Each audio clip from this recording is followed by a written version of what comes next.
All right, we welcome to the show and a special interview with Mr. Elon Musk, who, of course, is famed Trump advisor, CEO of Tesla, SpaceX, chair of X Corp. Elon, thank you for doing this. We appreciate it. Thanks for having me. I want to begin, but among other things, everyone's attacking you for your position. What are you doing in the government? There was a cyber attack on X today, which shut it down and may have been foreign sourced. Yes. It's a big story. You want to give us a moment on that? Well, we're not sure exactly what happened, but there was a massive cyber attack to try to bring down the X system with IP addresses originating in the Ukraine area. Oh, well, so that's your suspicion. Is the website, is the internet up? Is it up yet? It's up, yeah. It's up yet. Okay, good. But I just was looking back. Let me just see if I get this right. They're setting fire to various Tesla charging stations near Boston. Shots were fired at a Tesla dealership in Oregon. Various nonviolent... Shots fired, not a metaphor. Shots fired, yes. Downtown New York, marching against the Tesla showroom. Your stock is way down. You've been criticized left and right. But look on the bright side. I mean, why are you doing this? Always look on the bright side of life. Yes, I'm an optimist. Yeah. But besides that, yes, I mean, how's your day? What motivates you to do this? Was the opera good?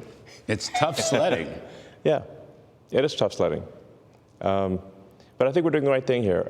There's been a tremendous amount of waste and fraud in the government. When you're part of the government, you saw a lot of that, and there's been. If you look at the Inspector General reports and the Government Accountability Office, there have been many audits that have pointed out that there's a tremendous amount of waste and fraud in the government.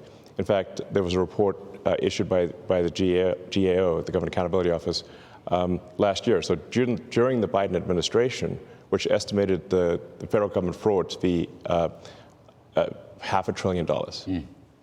So just to be clear, that's not a Trump administration thing, that's a Biden administration thing.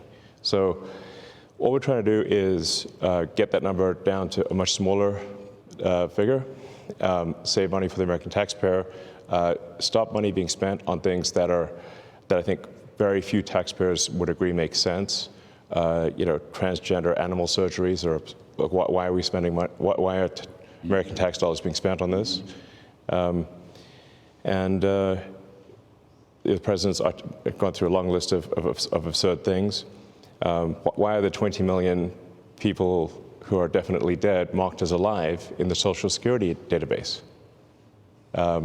Why were hundreds of millions of dollars of Small Business Administration loans were given out to people aged 11 and under, according to the Social Security? I mean, these must be some very enterprising 8-year-olds, And some pretty strong 150-year-olds. Yes, exactly. As the president said, we have an enormous number of people marked as alive who are 160. He didn't know the country was that healthy. Yes.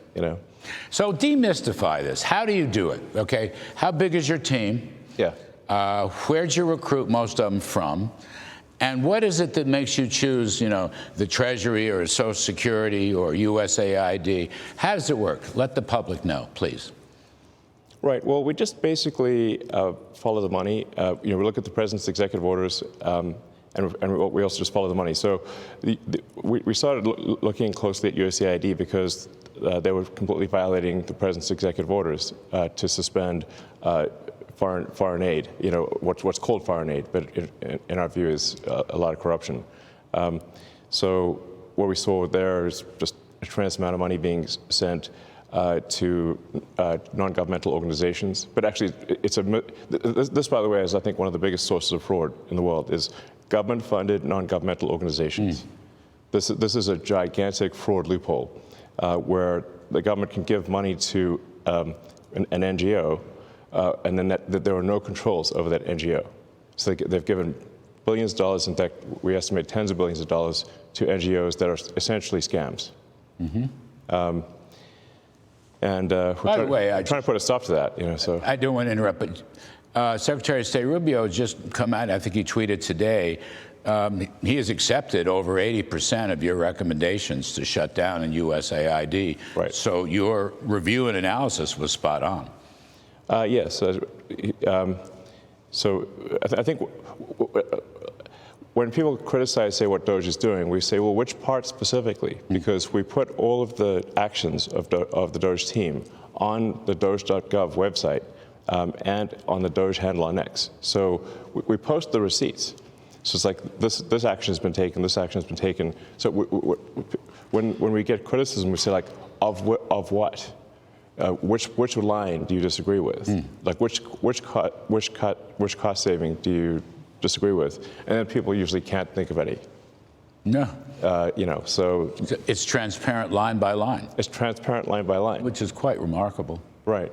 And so, and then with respect to the Treasury, for example, the two main recommendations we suggested, which have now been implemented, was that any payments going out of the Treasury, especially the Treasury's main payment computer, which is called PAM, things like a payments account manager or something like that, but it's like almost $5 trillion a year, so about $1 billion an hour, that the payments be coded with the congressional appropriation, and that there be an explanation for the payment. Very basic stuff. And just doing that, we estimate will save $100 billion a year. You're not really, let me see if I get this right, particularly with Social Security, you're not really changing policy. No, yes. You're auditing the fiscal mechanisms to make sure that, from point A gets to point B, and that's where it's supposed to get to. In some cases, it doesn't get there, or in some cases, it may go over there. But that's it's not a policy exercise. You're not changing laws. You're just doing what any business would do in a profit and loss audit. I think we're really what we're adding here is caring and competence.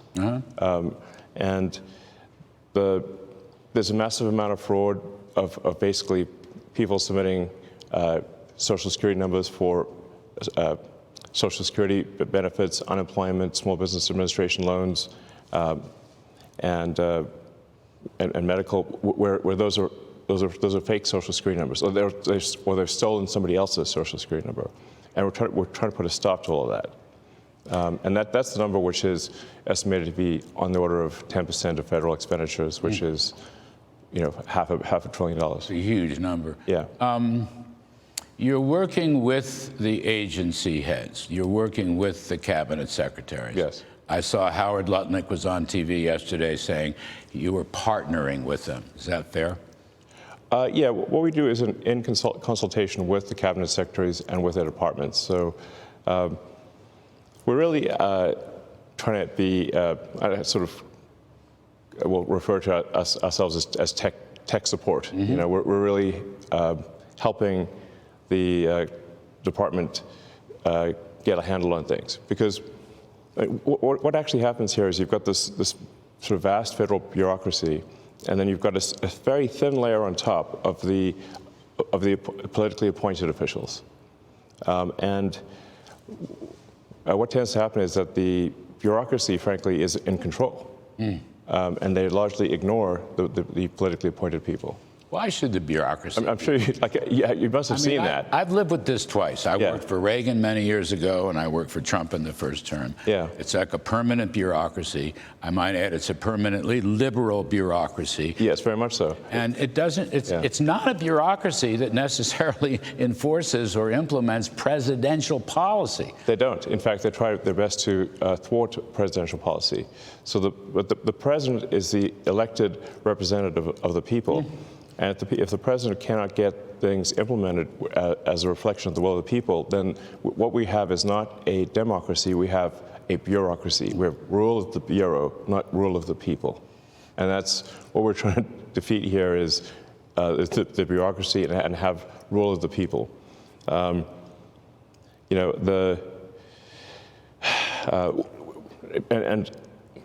as you mentioned, the bureaucracy is overwhelmingly Democrat. So Washington, D.C. was 92.5%, I believe, voted for Kamala. So this is overwhelmingly a a deep blue situation. How do you pick your next targeted agency or department? Well, we're trying to act broadly across all departments, so it's not just one department at a time. Are you in all of them now? All of them? Pretty much, yeah. Yes. Oh. We're trying to make the government more efficient across the board. So yeah. How big's your team? We're a little over 100 at this point. We're 100. gonna get to 200. You're going to get to 200. Yeah. Okay. And you're recruiting from where? More or less. Basically, it's software people, information security software people, and finance.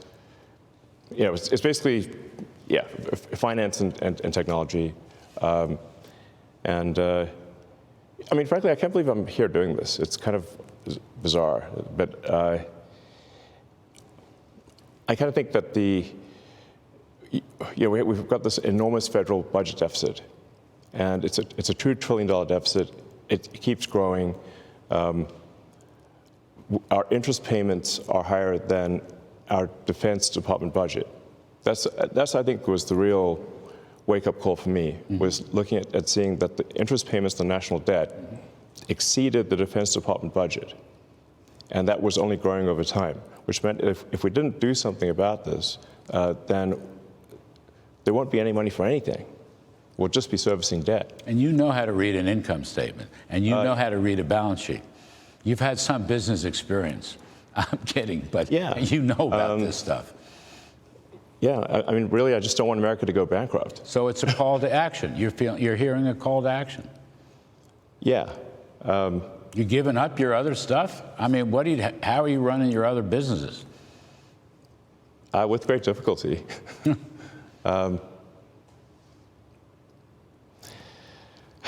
Yeah, I mean. But there's no turning back, you're saying?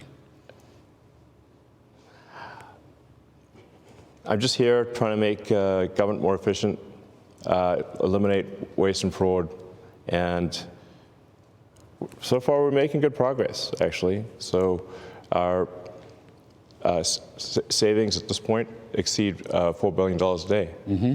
So it's very significant. You think you'll wind up getting to $1 trillion of Yeah. savings?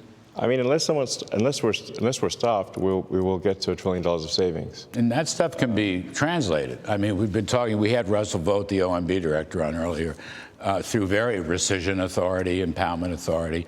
But I believe you said it earlier, it's an audit that will not gather dust on shelves. This is actually going to wind up with real savings, bend the spending baseline down. Yeah.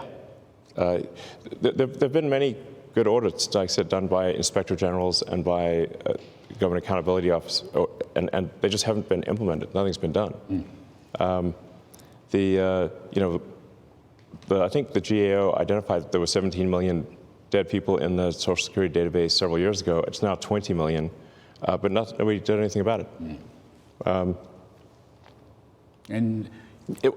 think you can sort of look at this as a complaint minimization optimization. So basically, if the government sends money out to, whether it's wasteful or fraudulent, nobody complains if they receive money, but they do complain if they don't receive money. And the people that complain the loudest are the ones receiving the fraudulent money.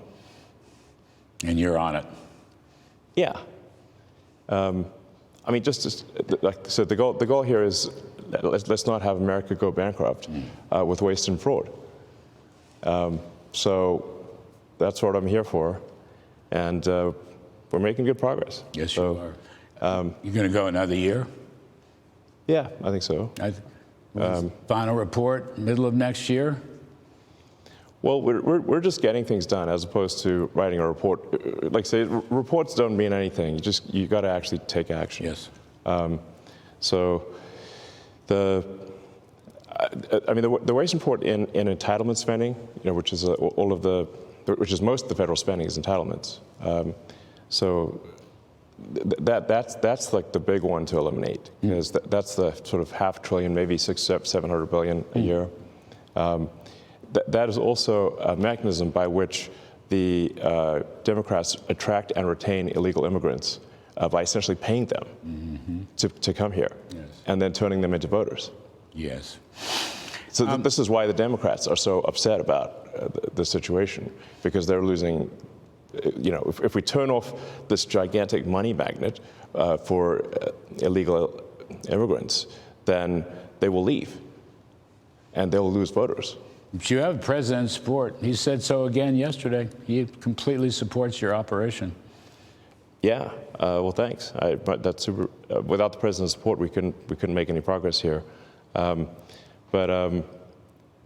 Yeah. I mean, where you'll see the biggest outcry is from the Democrats who are. They don't want the waste and fraud to be turned off because it is a gigantic magnet to attract illegal immigrants and have them stay in the country. And I mean, you see some of the crazy stuff, like where money from FEMA, which is meant, FEMA is an agency that's meant to take care of Americans in distress. And a bunch of their money was being sent to pay for luxury hotels in New York for illegal immigrants. And that was happening even after the president was elected, even after he signed an executive order saying that needs to stop. So we actually made sure that money did stop going, because it's outrageous that American taxpayer money is spent on luxury hotels for illegals. But you have to say, like, why was that being done? It was because the Democrats are trying to import voters, basically. Yes. I agree. Yeah. And that's also why there's no voter ID needed. In fact, in California and New York State, you're not allowed to show voter ID. Doesn't that seem insane? Insane. Yeah. I say that as a New Yorker. It's insane. Yeah, insane. And it violates the entire Constitution and the principles behind it. Yes. Producers are yelling at me to get out. I don't want to end this interview because it's too much fun. Yeah. Can I just ask you one thing, 20 seconds? Nothing to do with Doge. Can you rescue the astronauts? Yes, we're bringing them back in a few weeks. There's not near enough attention being paid to this. You're going to get them back? We're going to get them back. God bless. Thank you. Thank you for all your service, Elon Musk. We appreciate it very much. Appreciate it. Take care. Thank you.